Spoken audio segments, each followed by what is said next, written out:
the last dream of the old oak.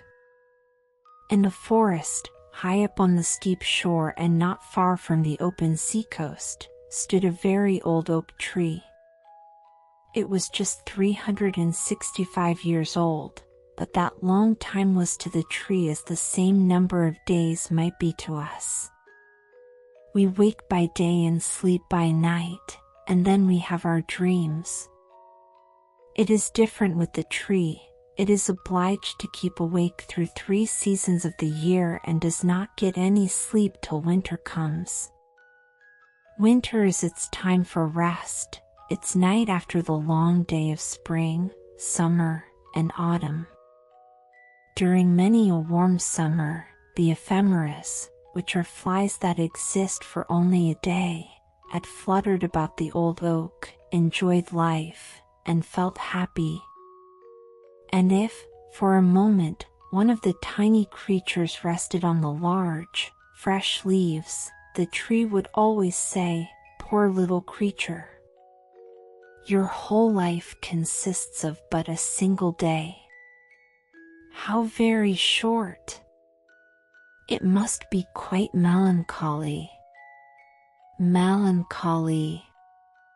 What do you mean?" the little creature would always reply. "Why do you say that? Everything around me is so wonderfully bright and warm and beautiful that it makes me joyous. But only for one day, and then it is all over." "Over," repeated the fly. "What is the meaning of all over? Are you all over too?" "No, I shall very likely live for thousands of your days, and my days whole seasons long. Indeed, it is so long that you could never reckon it up." "No? Then I don't understand you. You may have thousands of my days, but I have thousands of moments in which I can be merry and happy.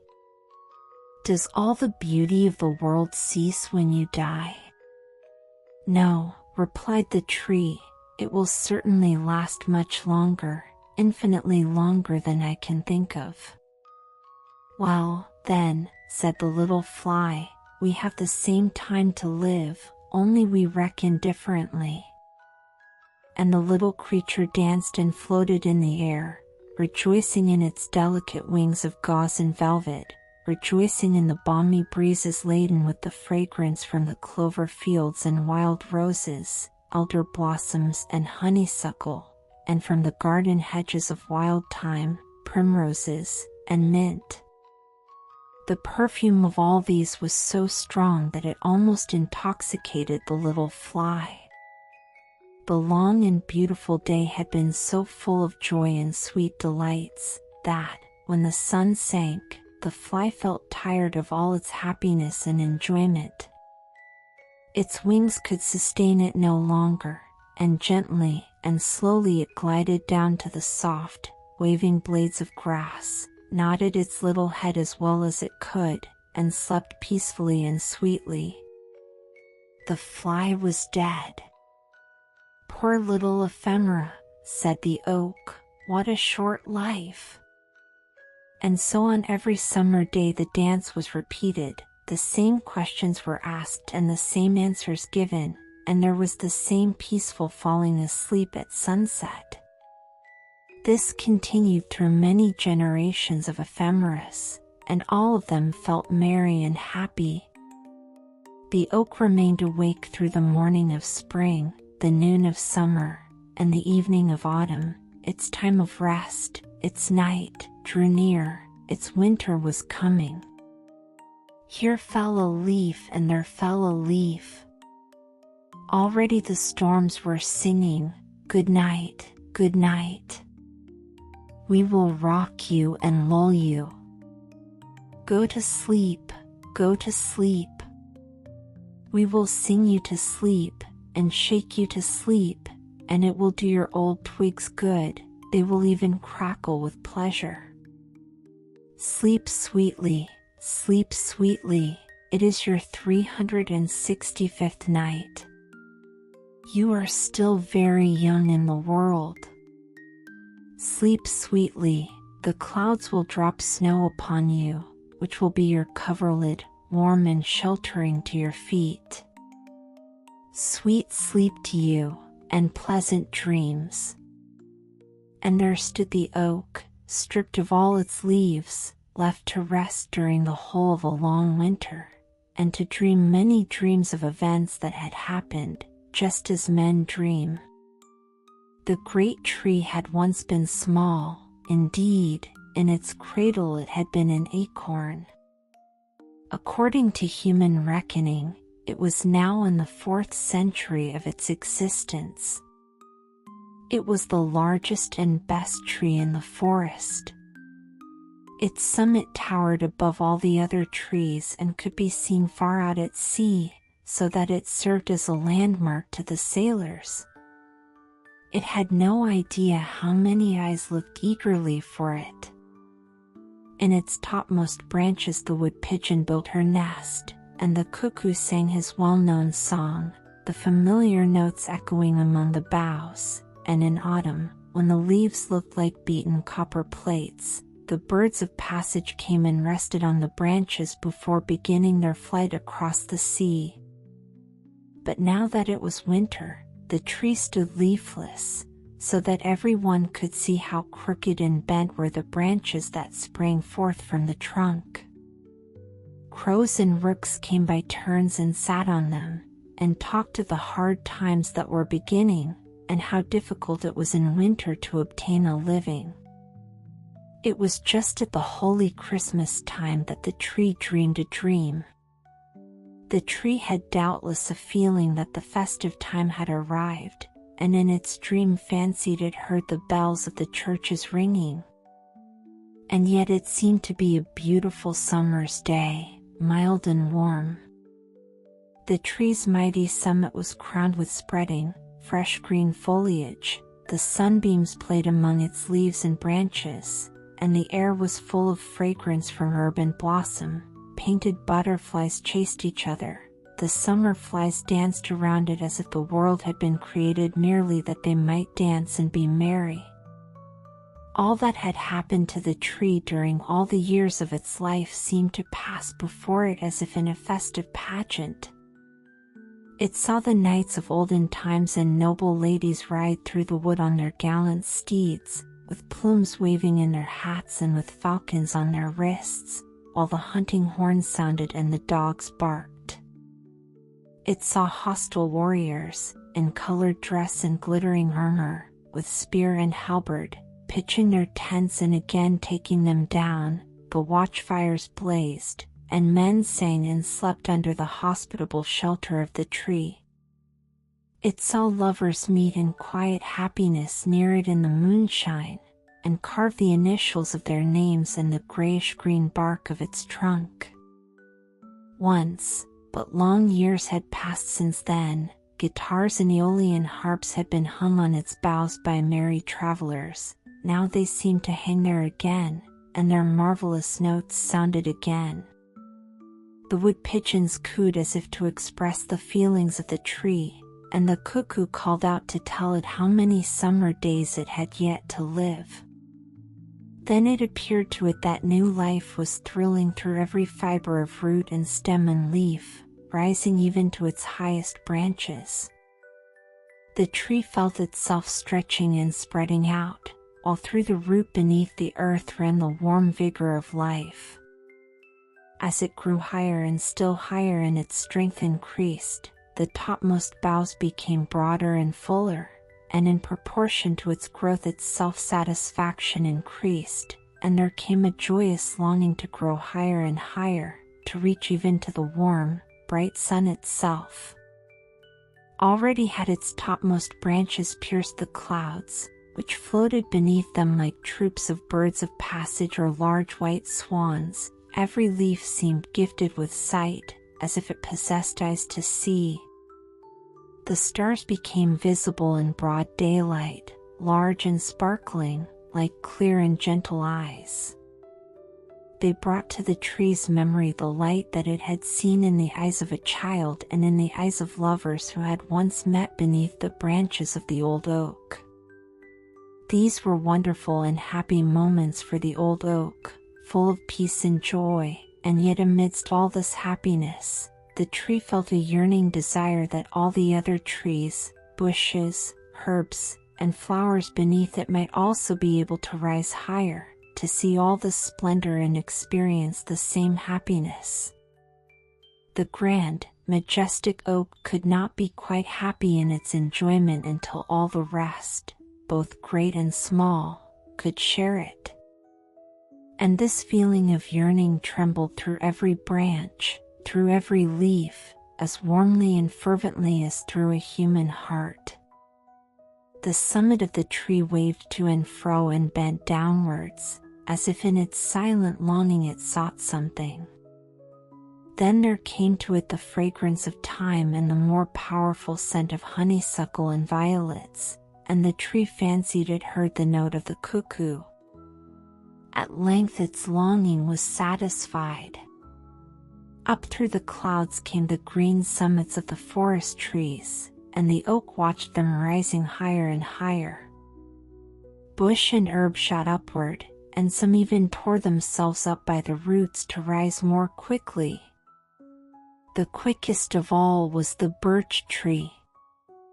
Like a lightning flash the slender stem shot upwards in a zigzag line, the branches spreading round it like green gauze and banners. Every native of the wood, even to the brown and feathery rushes, grew with the rest, while the birds ascended with the melody of song. On a blade of grass that fluttered in the air like a long green ribbon sat a grasshopper cleaning its wings with its legs. May beetles hummed, bees murmured, birds sang, each in its own way. The air was filled with the sounds of song and gladness. But where is the little blue flower that grows by the water, and the purple bellflower, and the daisy? Asked the oak. I want them all. Here we are, came the reply in words and in song. But the beautiful time of last summer, where is that? And where are the lilies of the valley which last year covered the earth with their bloom, and the wild apple tree with its fragrant blossoms, and all the glory of the wood, which has flourished year after year? And where is even what may have but just been born? We are here, sounded voices high up in the air, as if they had flown there beforehand. Why, this is beautiful, too beautiful to be believed, cried the oak in a joyful tone. I have them all here, both great and small, not one has been forgotten. Can such happiness be imagined? It seems almost impossible. In heaven with the eternal God it can be imagined, for all things are possible, sounded the reply through the air. And the old tree, as it still grew upwards and onwards, felt that its roots were loosening themselves from the earth. It is right so, it is best, said the tree. No fetters hold me now. I can fly up to the very highest point in light and glory. And all I love are with me, both small and great. All are here. Such was the dream of the old oak at the holy Christmas time. And while it dreamed, a mighty storm came rushing over land and sea. The sea rolled in great billows toward the shore. A cracking and crushing was heard in the tree. Its roots were torn from the ground, just at the moment when in its dream it was being loosened from the earth. It fell. Its 365 years were ended like the single day of the ephemera. On the morning of Christmas Day, when the sun rose, the storm had ceased.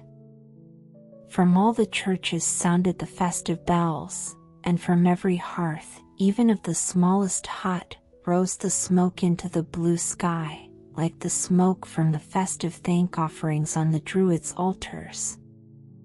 The sea gradually became calm, and on board a great ship that had withstood the tempest during the night, all the flags were displayed as a token of joy and festivity. The tree is down. The old oak, our landmark on the coast, exclaimed the sailors. It must have fallen in the storm of last night. Who can replace it? Alas, no one. This was the old tree's funeral oration, brief but well said. There it lay stretched on the snow-covered shore, and over it sounded the notes of a song from the ship, a song of Christmas joy, of the redemption of the soul of man, and of eternal life through Christ. Sing aloud on this happy morn. All is fulfilled, for Christ is born. With songs of joy let us loudly sing. Hallelujahs to Christ our King. Thus sounded the Christmas carol, and everyone on board the ship felt his thoughts elevated through the song and the prayer, even as the old tree had felt lifted up in its last beautiful dream on that Christmas morn. The pen and the inkstand.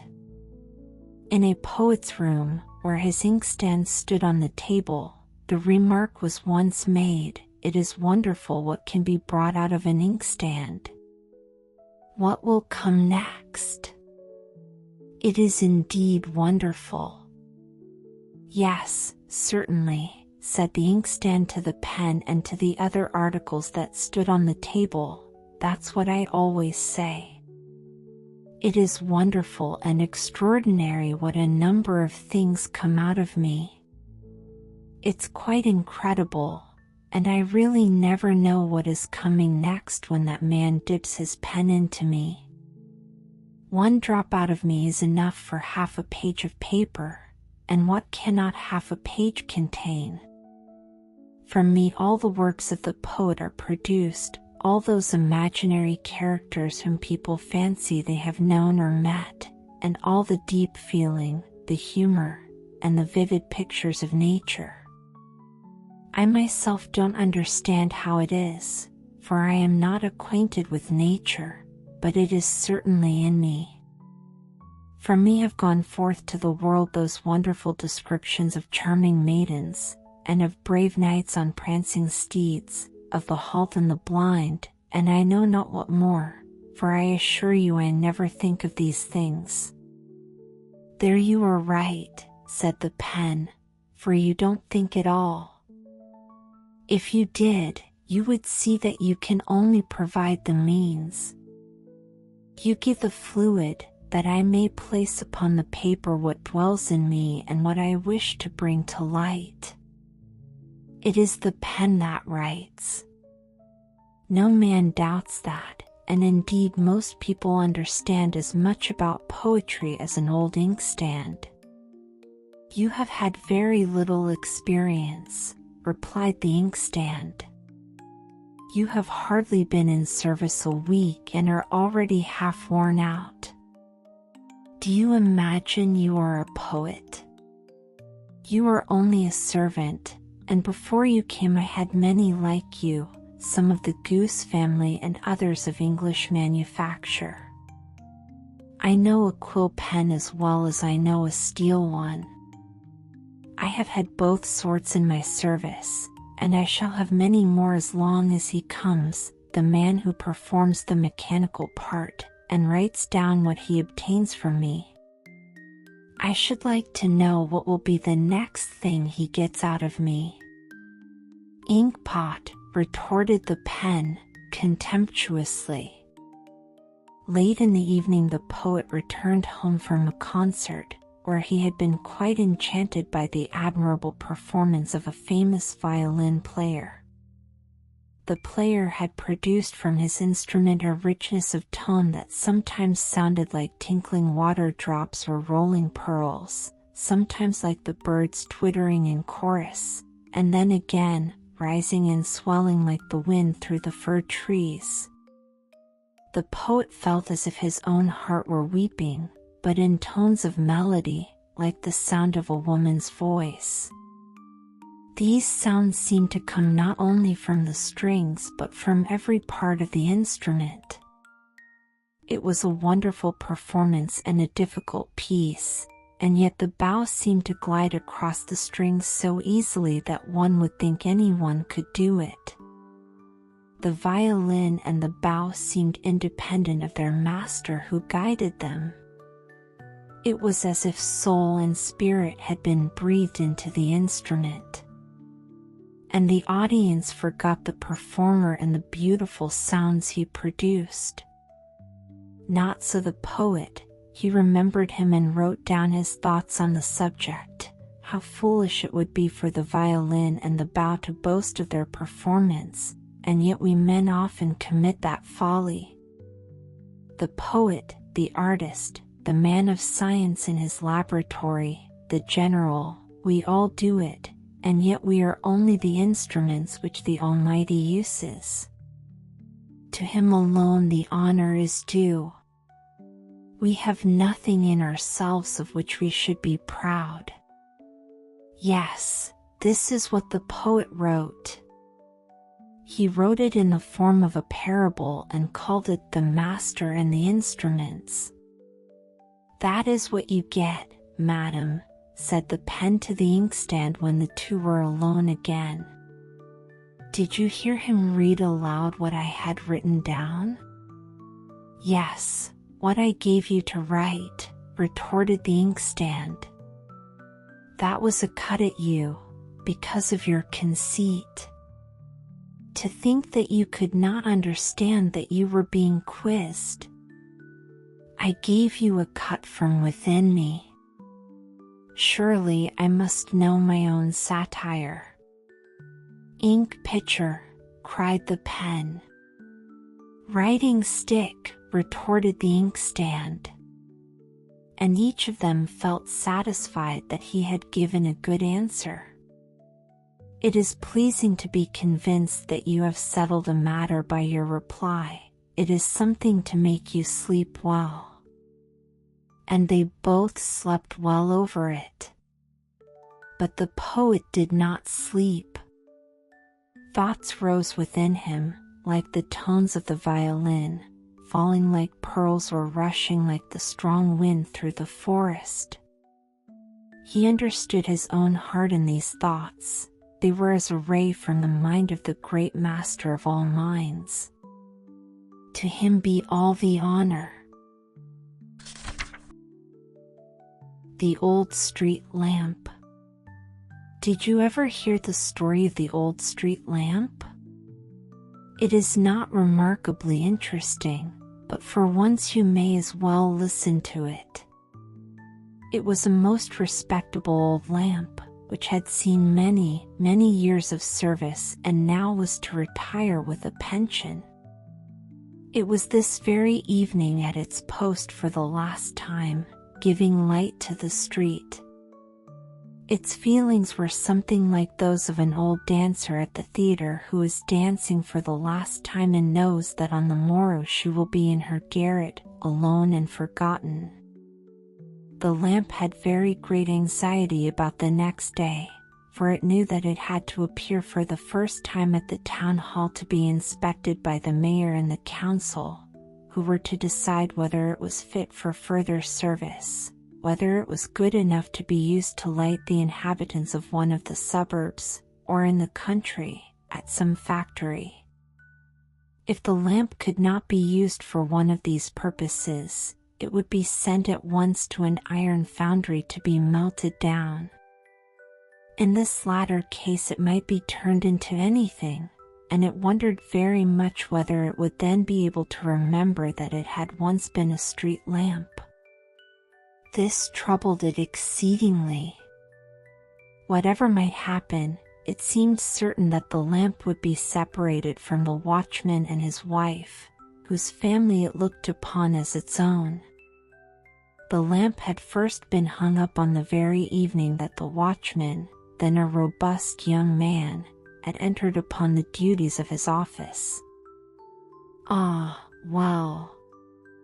It was a very long time since one became a lamp and the other a watchman.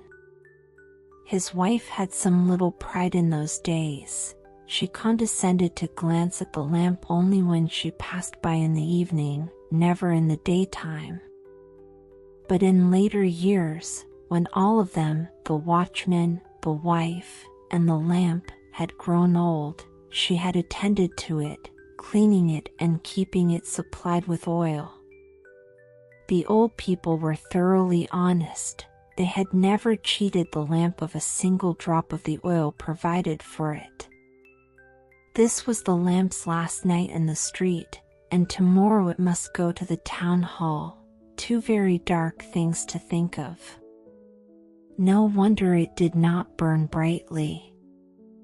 How many persons it had lighted on their way, and how much it had seen?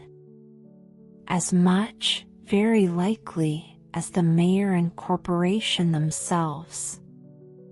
None of these thoughts were uttered aloud, however, for the lamp was good and honorable and would not willingly do harm to anyone, especially to those in authority.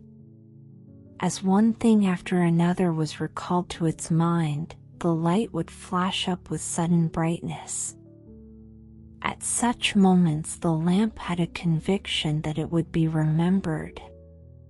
There was a handsome young man, once, thought the lamp, it is certainly a long while ago, but I remember that he had a little note, written on pink paper with a gold edge. The writing was elegant, evidently a lady's.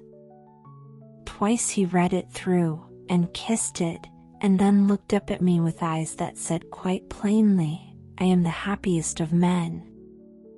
Only he and I know what was written on this, his first letter from his lady love. Ah, yes, and there was another pair of eyes that I remember. It is really wonderful how the thoughts jump from one thing to another. A funeral passed through the street. A young and beautiful woman lay on a bier decked with garlands of flowers, and attended by torches which quite overpowered my light. All along the street stood the people from the houses, in crowds, ready to join the procession. But when the torches had passed from before me and I could look around, I saw one person standing alone, leaning against my post and weeping. Never shall I forget the sorrowful eyes that looked up at me. These and similar reflections occupied the old street lamp on this the last time that its light would shine. The sentry, when he is relieved from his post, knows, at least, who will be his successor, and may whisper a few words to him. But the lamp did not know its successor, or it might have given him a few hints respecting rain or mist and might have informed him how far the moon's rays would reach, and from which side the wind generally blew, and so on. On the bridge over the canal stood 3 persons who wished to recommend themselves to the lamp, for they thought it could give the office to whomsoever it chose. The first was a herring's head, which could emit light in the darkness. He remarked that it would be a great saving of oil if they placed him on the lamp post. Number 2 was a piece of rotten wood, which also shines in the dark. He considered himself descended from an old stem, once the pride of the forest. The third was a glowworm, and how he found his way there the lamp could not imagine, yet there he was, and could really give light as well as the others. But the rotten wood and the herring's head declared most solemnly, by all they held sacred, that the glowworm only gave light at certain times and must not be allowed to compete with them. The old lamp assured them that not one of them could give sufficient light to fill the position of a street lamp, but they would believe nothing that it said. When they discovered that it had not the power of naming its successor, they said they were very glad to hear it, for the lamp was too old and worn out to make a proper choice. At this moment the wind came rushing round the corner of the street and through the air holes of the old lamp. "What is this I hear?" it asked. "Are you going away tomorrow? Is this evening the last time we shall meet? Then I must present you with a farewell gift. I will blow into your brain, so that in future not only shall you be able to remember all that you have seen or heard in the past, but your light within shall be so bright that you will be able to understand all that is said or done in your presence." "Oh, that is really a very, very great gift," said the old lamp. "I thank you most heartily. I only hope I shall not be melted down." "That is not likely to happen yet," said the wind. "I will also blow a memory into you, so that, should you receive other similar presents, your old age will pass very pleasantly." "That is, if I am not melted down," said the lamp. "But should I, in that case, still retain my memory?" "Do be reasonable, old lamp," said the wind, puffing away. At this moment the moon burst forth from the clouds. "What will you give the old lamp?" asked the wind. "I can give nothing," she replied. "I am on the wane, and no lamps have ever given me light, while I have frequently shone upon them." With these words the moon hid herself again behind the clouds, that she might be saved from further importunities. Just then a drop fell upon the lamp from the roof of the house, but the drop explained that it was a gift from those gray clouds, and perhaps the best of all gifts. "I shall penetrate you so thoroughly," it said, "that you will have the power of becoming rusty, and, if you wish it, can crumble into dust in one night." But this seemed to the lamp a very shabby present, and the wind thought so, too. "Does no one give any more? Will no one give any more?"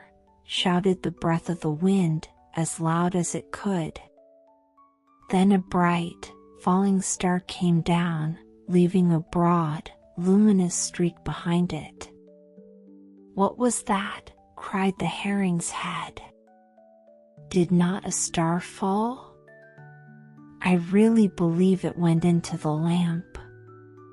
"Certainly, when such high-born personages try for the office we may as well go home." And so they did, all three, while the old lamp threw a wonderfully strong light all around. "This is a glorious gift," it said. "The bright stars have always been a joy to me and have always shone more brilliantly than I ever could shine, though I have tried with my whole might. Now they have noticed me, a poor old lamp, and have sent me a gift that will enable me to see clearly everything that I remember, as if it still stood before me, and to let it be seen by all those who love me. And herein lies the truest happiness, for pleasures which we cannot share with others are only half enjoyed." "That sentiment does you honor," said the wind, "but for this purpose wax lights will be necessary. If these are not lighted in you, your peculiar faculties will not benefit others in the least. The stars have not thought of this. They suppose that you and every other light must be a wax taper. But I must go down now." So it laid itself to rest. "Wax tapers, indeed," said the lamp, "I have never yet had these, nor is it likely I ever shall. If I could only be sure of not being melted down. The next day, well, perhaps we had better pass over the next day. The evening had come, and the lamp was resting in a grandfather's chair, and guess where? Why, at the old watchman's house. He had begged as a favor that the mayor and corporation would allow him to keep the street lamp in consideration of his long and faithful service, as he had himself hung it up and lighted it on the day he first commenced his duties, 24 years ago. He looked upon it almost as his own child. He had no children, so the lamp was given to him. There lay the lamp in the great armchair near the warm stove. It seemed almost to have grown larger, for it appeared quite to fill the chair. The old people sat at their supper, casting friendly glances at it, and would willingly have admitted it to a place at the table. It is quite true that they dwelt in a cellar 2 yards below ground, and had to cross a stone passage to get to their room. But within, it was warm and comfortable, and strips of list had been nailed round the door. The bed and the little window had curtains, and everything looked clean and neat. On the window seat stood 2 curious flower pots, which a sailor named Christian had brought from the East or West Indies. They were of clay, and in the form of 2 elephants with open backs. They were filled with earth, and through the open space flowers bloomed. In one grew some very fine chives or leeks. This was the kitchen garden. The other, which contained a beautiful geranium, they called their flower garden. On the wall hung a large colored print, representing the Congress of Vienna and all the kings and emperors. A clock with heavy weights hung on the wall and went tick, tick, steadily enough, yet it was always rather too fast, which, however, the old people said was better than being too slow. They were now eating their supper, while the old street lamp, as we have heard, lay in the grandfather's armchair near the stove. It seemed to the lamp as if the whole world had turned round. But after a while the old watchman looked at the lamp and spoke of what they had both gone through together, in rain and in fog, during the short, bright nights of summer or in the long winter nights, through the drifting snowstorms when he longed to be at home in the cellar. Then the lamp felt that all was well again. It saw everything that had happened quite clearly, as if the events were passing before it. Surely the wind had given it an excellent gift. The old people were very active and industrious. They were never idle for even a single hour. On Sunday afternoons they would bring out some books, generally a book of travels which they greatly liked. The old man would read aloud about Africa, with its great forests and the wild elephants, while his wife would listen attentively, stealing a glance now and then at the clay elephants which served as flower pots. "I can almost imagine I am seeing it all," she said. Ah! How the lamp wished for a wax taper to be lighted in it, for then the old woman would have seen the smallest detail as clearly as it did itself, the lofty trees, with their thickly entwined branches, the naked negroes on horseback, and whole herds of elephants treading down bamboo thickets with their broad, heavy feet. "What is the use of all my capabilities," sighed the old lamp, "when I cannot obtain any wax lights? They have only oil and tallow here, and these will not do." One day a great heap of wax candle ends found their way into the cellar. The larger pieces were burned, and the smaller ones the old woman kept for waxing her thread. So there were now candles enough, but it never occurred to anyone to put a little piece in the lamp. Here I am now, with my rare powers, thought the lamp. I have faculties within me, but I cannot share them. They do not know that I could cover these white walls with beautiful tapestry, or change them into noble forests, or, indeed, to anything else they might wish. The lamp, however, was always kept clean and shining in a corner, where it attracted all eyes. Strangers looked upon it as lumber, but the old people did not care for that, they loved it. One day, it was the watchman's birthday. The old woman approached the lamp, smiling to herself, and said, "I will have an illumination today, in honor of my old man." The lamp rattled in its metal frame, for it thought, "Now at last I shall have a light within me." But, after all, no wax light was placed in the lamp, only oil, as usual. The lamp burned through the whole evening and began to perceive too clearly that the gift of the stars would remain a hidden treasure all its life. Then it had a dream, 4-to-1 with its faculties. Dreaming was not difficult. It dreamed that the old people were dead and that it had been taken to the iron foundry to be melted down. This caused the lamp quite as much anxiety as on the day when it had been called upon to appear before the mayor and the council at the town hall. But though it had been endowed with the power of falling into decay from rust when it pleased, it did not make use of this power. It was therefore put into the melting furnace and changed into as elegant an iron candlestick as you could wish to see, one intended to hold a wax taper. The candlestick was in the form of an angel holding a nosegay, in the center of which the wax taper was to be placed. It was to stand on a green writing table in a very pleasant room, where there were many books scattered about and splendid paintings on the walls. The owner of the room was a poet and a man of intellect. Everything he thought or wrote was pictured around him. Nature showed herself to him sometimes in the dark forests, sometimes in cheerful meadows where the storks were strutting about, or on the deck of a ship sailing across the foaming sea, with the clear, blue sky above, or at night and the glittering stars.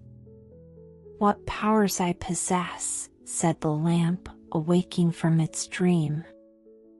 "I could almost wish to be melted down, but no, that must not be while the old people live.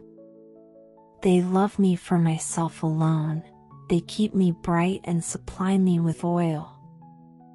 I am as well off as the picture of the Congress, in which they take so much pleasure." And from that time it felt at rest in itself, and not more so than such an honorable old lamp really deserved to be. The drop of water. You know, surely, what the microscope is, that wonderful little glass which makes everything appear 100 times larger than it really is. If you look through a microscope at a single drop of ditch water, you will see 1,000 odd-looking creatures, such as you never could imagine dwelled in water. They do not look unlike a whole plateful of shrimps, all jumping and crowding upon each other. So fierce are these little creatures that they will tear off each other's arms and legs without the least mercy, and yet after their fashion they look merry and happy. Now there was once an old man, whom his neighbors called Cribbly Crabbly, a curious name, to be sure, which meant something like creep and crawl. He always liked to make the most of everything, and when he could not manage it in the ordinary way, he tried magic. One day he sat looking through his microscope at a drop of water that had been brought from a neighboring ditch. What a scene of scrambling and swarming it was, to be sure. All the thousands of little imps in the water jumped and sprang about, devouring each other, or tearing each other to bits. Upon my word, this is really shocking. There must surely be some way to make them live in peace and quiet, so that each attends only to his own concerns. And he thought and thought, but still could not hit upon any plan, so he must needs have recourse to conjuring. I must give them color so that they may be seen more plainly, said he. Accordingly he poured something that looked like a drop of red wine, but which in reality was witch's blood, upon the drop of water. Immediately all the strange little creatures became red all over, and looked for all the world like a whole town full of naked red Indians. "Why, what have you here?" asked another old magician, who had no name at all, which made him even more remarkable than Cribbly Crabbly. "If you can find out what it is," replied Cribbly Crabbly, "I will give it you, but I warn you you'll not do so easily." The conjurer without a name looked through the microscope, and it seemed to him that the scene before him was a whole town, in which the people ran about naked in the wildest way. It was quite shocking.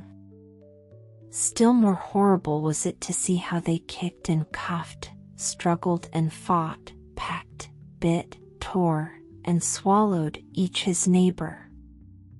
Those that were under wanted to be at the top, while those that chanced to be at the top must needs thrust themselves underneath. "And now look, his leg is longer than mine, so off with it," one seemed to be saying.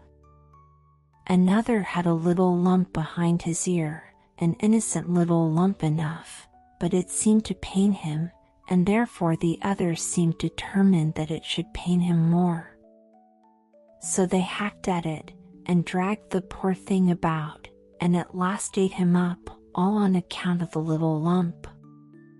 One only of the creatures was quiet, a modest little maid, who sat by herself evidently wishing for nothing but peace and quietness. The others would not have it so, however. They soon pulled the little damsel forward, cuffed and tore her, and then ate her up. "This is uncommonly droll and amusing," said the nameless magician. "Yes. But what do you think it is?" asked Cribbly Crabbly. "Can you make it out?" "It is easy enough to guess, to be sure," was the reply of the nameless magician, "easy enough.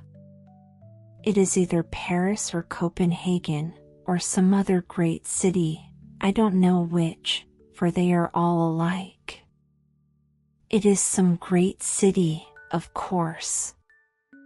"It is a drop of ditch water," said Cribbly Crabbly. What the goodman does is always right. I will tell you a story that was told to me when I was a little boy. Every time I think of this story it seems to me more and more charming, for it is with stories as it is with many people, they become better as they grow older. I have no doubt that you have been in the country and seen a very old farmhouse, with thatched roof, and mosses and small plants growing wild upon it. There is a stork's nest on the ridge of the gable, for we cannot do without the stork. The walls of the house are sloping, and the windows are low, and only one of the latter is made to open. The baking oven sticks out of the wall like a great knob. An elder tree hangs over the palings, and beneath its branches, at the foot of the paling, is a pool of water in which a few ducks are sporting. There is a yard dog, too, that barks at all comers. Just such a farmhouse as this stood in a country lane, and in it dwelt an old couple, a peasant and his wife. Small as their possessions were, they had one thing they could not do without, and that was a horse, which contrived to live upon the grass found by the side of the highroad. The old peasant rode into the town upon this horse, and his neighbors often borrowed it of him and paid for the loan of it by rendering some service to the old couple. Yet after a time the old people thought it would be as well to sell the horse or exchange it for something which might be more useful to them. But what should this something be? "You will know best, old man," said the wife. "It is fair day today, so ride into town and get rid of the horse for money or make a good exchange. Whichever you do will please me, so ride to the fair." She fastened his neckerchief for him, for she could do that better than he could, and she could also tie it very prettily in a double bow. She also smoothed his hat round and round with the palm of her hand and gave him a kiss. Then he rode away upon the horse that was to be sold, or bartered for something else. Yes, the goodman knew what he was about. The sun shone with great heat, and not a cloud was to be seen in the sky. The road was very dusty, for many people, all going to the fair, were driving, riding, or walking upon it. There was no shelter anywhere from the hot sun.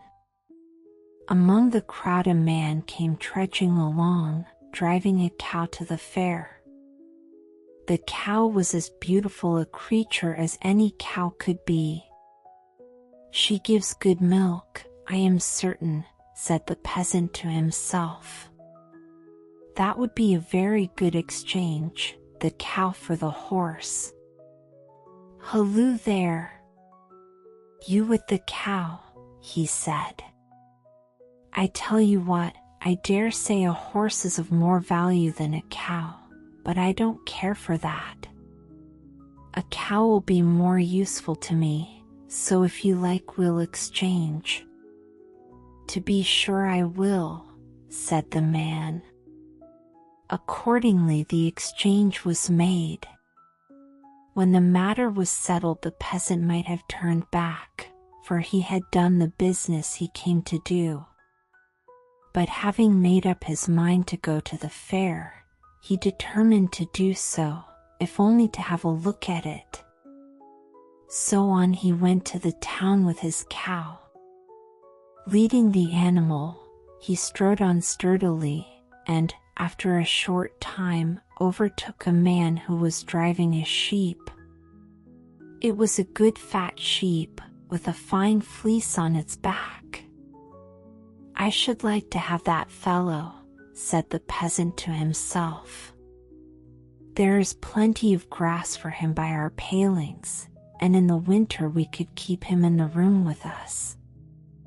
Perhaps it would be more profitable to have a sheep than a cow. Shall I exchange?" The man with the sheep was quite ready, and the bargain was quickly made. And then our peasant continued his way on the highroad with his sheep. Soon after this, he overtook another man, who had come into the road from a field, and was carrying a large goose under his arm. "What a heavy creature you have there," said the peasant. "It has plenty of feathers and plenty of fat, and would look well tied to a string, or paddling in the water at our place. That would be very useful to my old woman. She could make all sorts of profit out of it. How often she has said, if we only had a goose. Now here is an opportunity, and, if possible, I will get it for her. Shall we exchange? I will give you my sheep for your goose, and thanks into the bargain." The other had not the least objection, and accordingly the exchange was made, and our peasant became possessor of the goose. By this time he had arrived very near the town. The crowd on the highroad had been gradually increasing, and there was quite a rush of men and cattle. The cattle walked on the path and by the palings, and at the turnpike gate they even walked into the toll-keeper's potato field, where one fowl was strutting about with a string tied to its leg, lest it should take fright at the crowd and run away and get lost. The tail feathers of this fowl were very short, and it winked with both its eyes, and looked very cunning as it said, "Cluck, cluck." What were the thoughts of the fowl as it said this I cannot tell you, but as soon as our good man saw it, he thought, "Why, that's the finest fowl I ever saw in my life. It's finer than our parson's brood hen, upon my word. I should like to have that fowl." Fowls can always pick up a few grains that lie about, and almost keep themselves. I think it would be a good exchange if I could get it for my goose. "Shall we exchange?" he asked the toll-keeper. "Exchange?" repeated the man. Well, it would not be a bad thing. So they made an exchange. The toll-keeper at the turnpike gate kept the goose, and the peasant carried off the fowl. Now he really had done a great deal of business on his way to the fair, and he was hot and tired. He wanted something to eat, and a glass of ale to refresh himself, so he turned his steps to an inn. He was just about to enter, when the ostler came out, and they met at the door. The ostler was carrying a sack. "What have you in that sack?" asked the peasant. "Rotten apples," answered the ostler, "a whole sackful of them. They will do to feed the pigs with." "Why, that will be terrible waste," the peasant replied. "I should like to take them home to my old woman. Last year the old apple tree by the grass plot bore only one apple, and we kept it in the cupboard till it was quite withered and rotten. It was property, my old woman said. Here she would see a great deal of property, a whole sackful. I should like to show them to her." "What will you give me for the sackful?" asked the ostler. "What will I give?" "Well, I will give you my fowl in exchange." So he gave up the fowl and received the apples, which he carried into the inn parlor. He leaned the sack carefully against the stove, and then went to the table. But the stove was hot, and he had not thought of that. Many guests were present, horse dealers, cattle drovers, and 2 Englishmen. The Englishmen were so rich that their pockets bulged and seemed ready to burst, and they could bet too, as you shall hear. Hiss, s. Hiss, s. What could that be by the stove? The apples were beginning to roast. "What is that?" asked one. "Why, do you know?" said our peasant, and then he told them the whole story of the horse, which he had exchanged for a cow, and all the rest of it, down to the apples. "Well, your old woman will give it to you when you get home," said one of the Englishmen.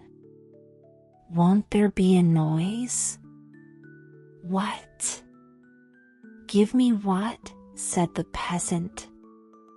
"Why, she will kiss me, and say, 'What the goodman does is always right.'" "Let us lay a wager on it," said the Englishman. "We'll wager you a ton of coined gold, 100 pounds to the hundredweight." "No, a bushel will be enough," replied the peasant.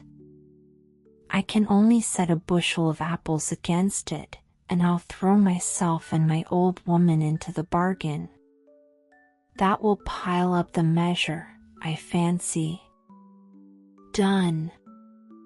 Taken, and so the bet was made. Then the landlord's coach came to the door, and the two Englishmen and the peasant got in, and away they drove. Soon they had stopped at the peasant's hut. Good evening, old woman. Good evening, old man. I've made the exchange. Ah, well, you understand what you're about, said the woman. Then she embraced him, and paid no attention to the strangers, nor did she notice the sack. I got a cow in exchange for the horse. Oh, how delightful, said she. Now we shall have plenty of milk, and butter, and cheese on the table. That was a capital exchange. Yes, but I changed the cow for a sheep. Ah, better still, cried the wife. You always think of everything. We have just enough pasture for a sheep. Use milk and cheese, woolen jackets and stockings. The cow could not give all these, and her hairs only fall off. How you think of everything!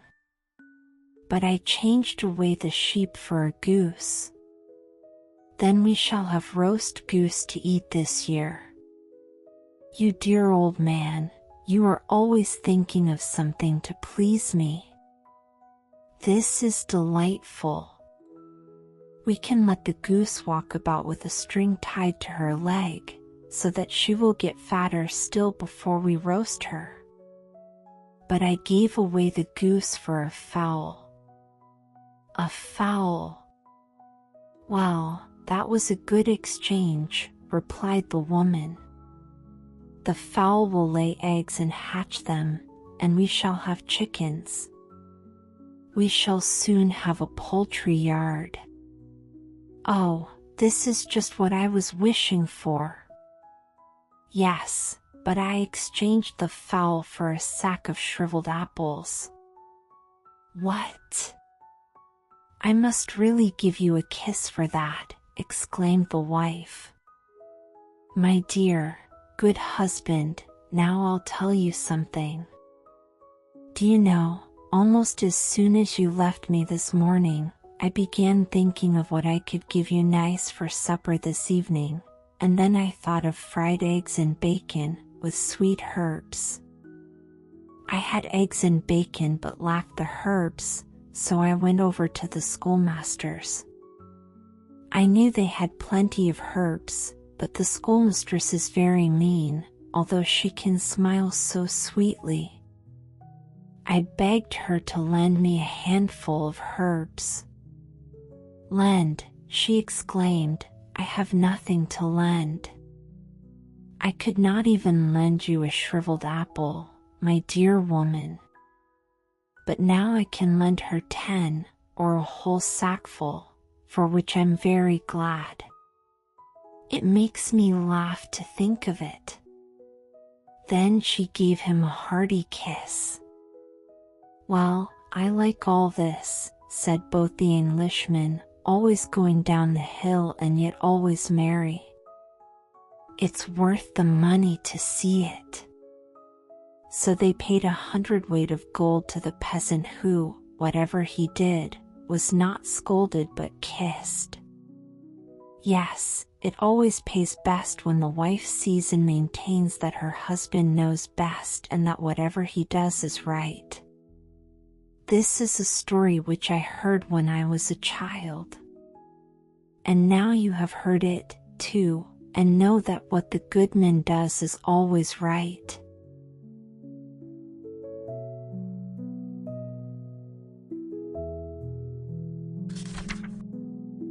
Dear voyagers of the ear, our tale-filled journey has gently unfurled its final chapter. Now, Let your body soften into cloud-like mattresses. Allow your breath to drift weightlessly into pillows as we set sail upon a thoughtless odyssey of sonic waves. Next, flowing into your senses is brainwave lullaby music.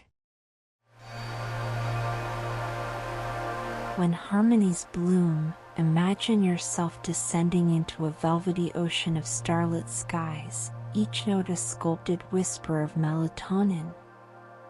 Good night. May you gather 1,000 glowing dream fireflies within the shimmering nets of pi wave frequencies.